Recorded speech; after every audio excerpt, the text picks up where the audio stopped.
So the book of Revelation is kind of like that. The symbols and the plot lines in Revelation would seem pretty everyday and reasonable if you think about them in their proper genre. Instead of science fiction, the book of Revelation is of the genre apocalyptic. Now the ancient genre of apocalyptic, it's kind of somewhere between sci-fi, drama, documentary, and a cathartic and bloody revenge of the oppressed. And Revelation is not the only book in the Bible that has apocalyptic. Everyone's favorite prophets, Isaiah and Ezekiel, also have apocalyptic passages. And remember good old Daniel from your childhood Bible stories? Daniel, who has to go into the lion's den and the angel comes and saves him from the lions. Remember Daniel? Well, after that heroic story, Daniel has 5 chapters of apocalyptic visions with beasts and judgment and cloud-flying God, and we just never hear about that in our vacation Bible school stories, do we?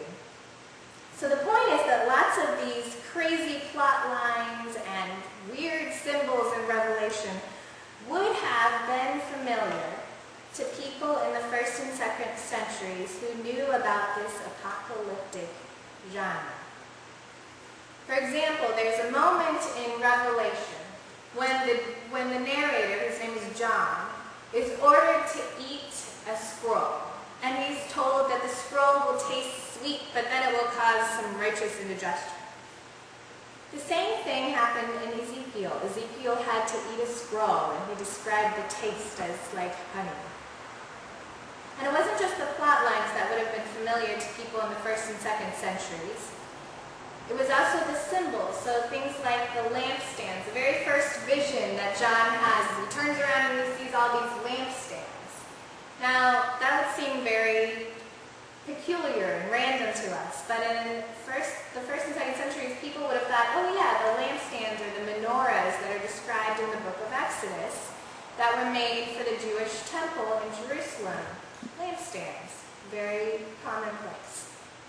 And there are also the 4 living creatures that we see in our stained glass window with the heads of a human, an ox, a lion, and an eagle. The 4 living creatures of Revelation, right? Also the 4 living creatures of the book of Ezekiel, same thing. So those crazy images would not have seemed so crazy to people in the 1st and 2nd centuries. They're really just a part of this apocalyptic genre. They are the ancient version of spaceships and aliens and robots and lasers. So that's the crazy images. The second problem that moderns have with Revelation, specifically modern feminists, is that the main female character is an evil harlot who gets destroyed in horrible, horrible ways. Now, we women don't get to show up in the Bible all that much, and we would appreciate that if, when we get to show up, that we're not horrible, horrible people. So this evil harlot character is not very satisfying to feminists. It's not very PC. But again, we have to look back at the literature, the genre of the age. So the First Testament, including the book of Ezekiel, portrays evil cities oftentimes as harlots. And the woman in Revelation happens to, surprise, also represent an evil city. She is most likely the city of Rome, clothed with rich purple and scarlet cloth and jewels. And this woman / Rome is a promiscuous woman. She's promiscuous with kings and merchants. So we can read that lots of nations and business people prospered from collaborating with Rome, which was true. But Revelation also says that she was drunk with the blood of the saints, which probably recalls all the Christian martyrs who died because of the policies of the Roman emperors. So the horrible, terrible destruction destruction of this woman, this harlot, well, it's distasteful to many of us, was not just for kicks. It represents God's judgment on the Roman Empire. The destruction of the harlot is confirmation that God is greater than this mighty and violent power that was killing so many of the early Christians. And there's a power in this symbol of destroying the harlot. It feels icky to feminists, but it feels different to people who have been under the foot of a violent government or an institution. And this is crucial to remember. Revelation is writing from the underside of the world. It's writing from the people who have seen the evil underbelly of the sweet and fuzzy and prosperous empire.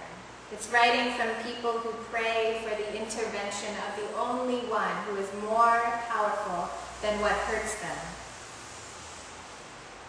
And right now it's worth mentioning that the problem for those of us who live in this great country is that if you stop to think about who most closely resembles the Roman harlot of Revelation, who is the great superpower of our time, the most prosperous and also the most violent power in the world, it starts to look a little bit like us,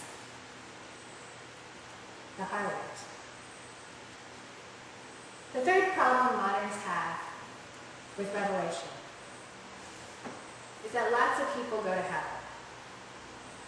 It's kind of trendy in this day and age to focus on God's great mercy and to have the working assumption that in the end God is going to open up the gates of heaven wide and give us all